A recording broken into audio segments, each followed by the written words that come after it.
My fiance's ex-wife goes to every event of our lives and I found out that she also booked a trip to Mexico now. She's going alone because I've had enough.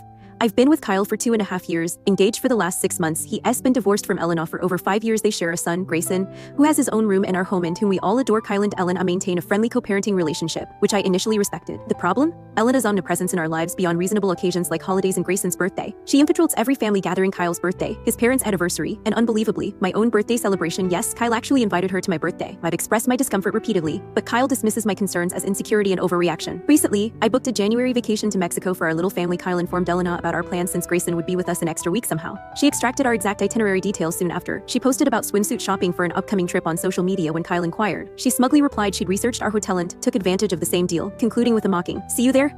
I immediately suggested canceling our trip, but Kyle refused, citing non-refundable tickets.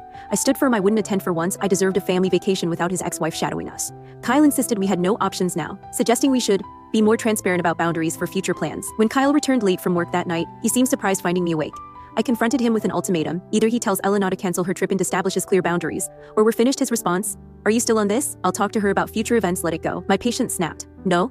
This has been my reality since we met. She and her baby constantly intrude you." V convinced me to overlook this repeatedly, only for it to continue. I reminded him that we'd even hosted her baby's birthday in our backyard. "Where's the limit? Will she be at our wedding party? Join our honeymoon? Stand beside me during childbirth?" He suggested postponing the conversation, but I pressed for immediacy. When asked directly if he'd request Elena cancel her trip, he deflected. "I can't make her do anything. She's not my wife anymore. I can tell her you dislike her happy." My suspicions crystallized. "I'll never truly be your wife. She fulfills that role already. You keep me around for intimacy. She doesn't provide. If we separated and she wanted reconciliation, you'd return to her, wouldn't you?" Despite his protests, I demanded an answer. Finally, he admitted, "If I were single, would I work things out with Elena? I guess." That sealed it. I returned his ring, announcing my departure the following morning. He protested, describing our planned future with marriage and children, begging me to stay through the holidays, suggesting counseling in January. I declined firmly. Morning arrived. After a night of intermittent tears, he prepared breakfast, embraced me, and pleaded for another chance. I refused gently but definitively. After he left for work, my brother and his girlfriend offered temporary housing. I wrapped Christmas gifts for Grayson and Kyle, leaving them under the tree. I asked if I joined them Christmas morning. I declined that too. Now, I'm researching whether I can transfer our Mexico tickets to my brother and his girlfriend. Despite everything,